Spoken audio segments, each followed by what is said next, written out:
Well, hey, you guys, welcome back to Flickers of Fear. So, if you guys remember, not too long ago, I did this really big, massive mega review of all five of the VHS films that were then out. It was over on my Scare Salon channel, which you should go subscribe to that if you haven't subscribed to that already. But that's where I did it. I think it was like an hour long or something. So, the first five VHS movies were mostly pretty solid, other than Viral, which I didn't really like. That was like my least favorite out of all of them. And anybody that has watched any of my reviews knows that I'm not really the world's biggest fan of found footage horror in general, although there were a lot of exceptions to that rule. There are a lot of them that I like. But I was intrigued enough by the whole VHS concept and of the series to be pretty excited when Shudder added the newest in the series, which is called VHS 85, to the lineup about a week ago, about a week before I'm recording this. I actually quite enjoyed the previous film in the series, which was VHS 94, but I was actually more interested to see this one because it was going to be, set much more early in time and would have more of like an analog feel that would kind of maybe transport me back to my young teenage years because I was about 13 years old in 1985. So right off the bat, I will say that VHS 85 is now, I think, my second favorite of the series, like after the first one, which is still my favorite.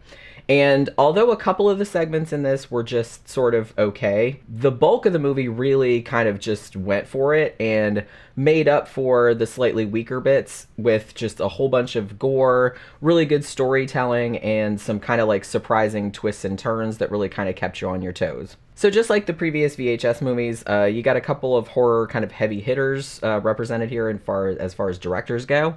You got David Bruckner, who did The Ritual, he did The Night House, among other things, and Scott Derrickson, who did The Exorcism of Emily Rose, Sinister, The Black Phone, I think he did one of the Doctor Strange movies. And you also have like a couple of like up-and-coming directors, Gigi Saul Guerrero, who did La Quinceañera, and I think she directed some episodes of the Purge series, you know what I mean, like the TV series.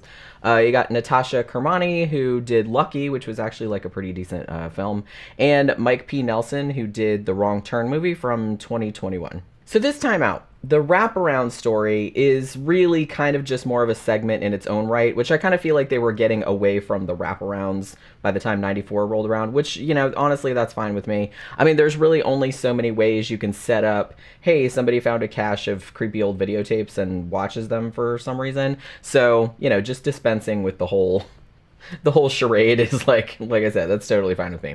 You shouldn't even really bother with it, and I'm glad that they didn't this time. So I mean, the movie seems a lot more integrated that way anyway. So David Bruckner's sort of wraparound is called Total Copy, and it kind of presents itself as like an In Search Of style made for TV documentary that's actually been taped over here and there, like with the other segments, which I thought was like a really good idea. So this fake documentary is following this research team at what I presume is a fictional institution called Stamer University, and they're studying this presumably alien being. I don't really think they say like where it's from or anything like that because it's like, when the story starts, they already have it in custody. But this thing can replicate anything that it sees, like a lot like Invasion of the Body Snatchers or The Thing or something like that. So the scientists have named this being Rory and have it held captive in this kind of comfortable living room type situation, like behind this one-way glass.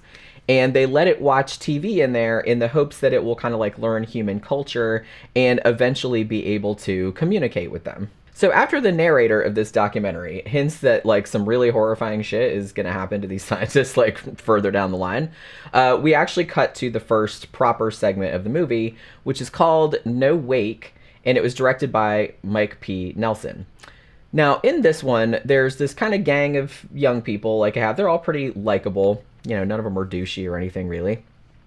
So they're kind of going on a trip, and they just blithely like blow past some very conspicuous like no trespassing signs, and they're gonna spend the day water skiing and picnicking like on this really beautiful secluded lake that nobody else apparently knows about. Not too long after starting the festivities, though, an unseen sniper on the shore starts shooting at their boat and like pretty much like picking them off one by one. Now, at first, this would seem like it was going to be a fairly straightforward narrative, and it actually did work very well as that, because it was really terrifying, like with the POV, like, you know, being shot out and people are like ducking down in the boat and shit like that. But I will note that things take a very unexpected turn that I don't really want to spoil, because I was like, oh, all right, what the fuck's going on now? You know what I mean? And also, I love that this segment eventually circles around and connects with one of the later ones, which was a link that I have to say I was absolutely delighted by. Like, when I realized in the later segment, like, what was happening, that they were tying it back, I was like, oh, that was, you know, I really, really liked that. I thought it was cool. So then we get another bit of the documentary about Rory and the scientists and all that. And then we get into the second full segment, which is called God of Death, which was directed by Gigi Saul Guerrero. Now, this one was, like, you know, somewhat compelling and, like, pretty bloody, which was cool. But I feel like it went on a little bit too long, like, before the big reveal. So I think this was one of the two kind of lesser stories in the movie, I guess. So in this one, we're watching, like, a Mexican... It was like a morning news program, and they're kind of setting up to go live. So you have, like, the kind of flirtatious, famous, like, older anchor woman. Her name is Lucia. There's this kind of hardworking, affable cameraman named Luis, and this real perky, like, on the street reporter chick named Gabriella, who I think is actually played by the director herself. A few minutes into the broadcast, however, the building is apparently struck by a huge earthquake, and Luis films pretty much like the entire process of his rescue as, like, him and the paramedics try to get out of the building before it collapses. So they're, like, going through the staircase and, like, the ceiling's falling in on them and shit like that. So all of this is, like, harrowing enough because, you know, even though you can say that Luis wouldn't be filming that, and even a couple times they were just kind of like, why are you still filming? Like, put that camera down, let's get the fuck out of here, you know what I mean? So it does have that little strange credulity a little bit, but still, it's like, it's a pretty it's a pretty, like, heart-wrenching kind of thing, like, watching people trying to get out while the building is, like, collapsing around them. But when the group gets down to what I guess is, like, a sub-basement or something like that, like, trying to find a way out of the rubble, they find, let's just call this maybe, like, an ancient evil that might have been released by the earthquake or something like that. So, as I said, I mean, this one was fine. But honestly, I thought the whole we're escaping a collapsing building storyline was, like, pretty decent on its own. And I have to say I wasn't sure I was entirely on board when things kind of went in the real over-the-top, kind of supernatural kind of direction, like, toward the end. But, you know, I thought it was cool that they added that there was, like, that addition of it. It wasn't just that. They were just, like, out of the frying pan into the fire type of thing. But I thought it was a little much, or I thought it was, like, a little over-dramatic, you know what I mean? But, you know, your mileage may vary, of course. I did notice that some reviewers, because I read a few reviews of this after I watched it, did choose this segment as their favorite one. So, naturally, this is all subjective. Like, I didn't love it, but it was, like, pretty good. So then we get a bit more of the documentary about Rory, the shape-shifting alien person, dude, being, whatever. And then we segue into what I think, at least in my opinion, is probably, like, the least effective, you know, segment of the movie. So this was directed by Natasha Kermani, and it's called Techno God, but it's just TKNOGD. So you know what I mean? But I'm just going to call it Techno God. So it starts out as, like, a couple people filming this unbearably pretentious performance art piece, like, in this little club or something like that. And it's given by this woman who tells the, you know, 5 people in the audience or something, which that tracks, that humans have killed all their old gods and have replaced them with a god of technology. So this is like 1985, so, you know, it's very, like, 1985, like, technology kind of speak. So then she uses this very early set of kind of, like, VR goggles and gloves, and she goes into, like, she has this screen, and she goes into this wireframe, you know, virtual world, and she tries to, like, do all this stuff to, like, supposedly contact this technological god that supposedly lives in this area. So it's, you know, it's like a one-woman show type of thing. And this enterprise goes about as well as you would expect. In other words, it goes not very well at all. So again, this one was fine, but it was a little bit static because, like, a lot of it is just set on this little stage with this one woman, like, doing this stuff, trying to, like, you know, doing this one woman show where she's trying to, you know, bring about this, like, Techno God or whatever, and it takes a while to get going. So I mean, I've never been a big fan of like performance art or one person shows that aren't like comedians or something like that. So this was a little bit of a slog to sit through, I'm not gonna lie. Although I have to say that if it was intended as like a parody of stuff like that was going on in the 80s, like these real pretentious like poetry slams and stuff like that, then it's pretty spot on. So I'm gonna give it like some props for that. I will say the ending was pretty great, like pretty gory, and the story actually had kind of an amusing little punchline, I guess you would call it. But again, I think it took like just a little bit too long to get there, that's all. So then you have another bit with Rory and his tentacle, and as the little documentary keeps on going. And then we get into another segment that was directed by Mike P. Nelson, which is called Ambrosia. And this one ends up tying in with the earlier segment that he directed, No Wake, in a really clever way, I thought. So this one is actually set at this big family party where the young woman who's holding the camera, whose name is Ruth, is being celebrated for something. Like, we don't find out what until later on. We're like, what is it, her birthday? Is she graduating? So it seems like something like that. So there's a few minutes of like really realistic like family get-together shenanigans as she's going around going, hey, here's Uncle whoever, and here's my cousin Dave, like the weirdo, and all, you know what I mean? And they're all kind of like talking and talking over each other. So like I said, it's like very realistic. And then Ruth hands the camera over to her geeky cousin, and I kind of like this too, because there's kind of like a misdirect where she's filming the geeky cousin who looks like the stereotypical like 1985 like computer nerd, you know what I mean, like with this weird mullet, and he's like all kind of skinny, like with the glasses and stuff, and he's like, is that Beta? And she's like, yeah, and he's like, it's nice, and he's like, can I film with it? And so and so you think because he's so weird and creepy that's gonna factor in, but I kind of like that there was like a little bit of a misdirect with that. So both of them, so then he's filming Ruth, and they both go outside into the yard. And then at this point, there's this little boy named Adam who is maybe Ruth's younger brother. They don't really specify, and I guess it doesn't really matter. He's just like another kid at the party. And he starts shooting at her like with a water pistol. And she's like, oh yeah, oh no, you know what I mean? So like that.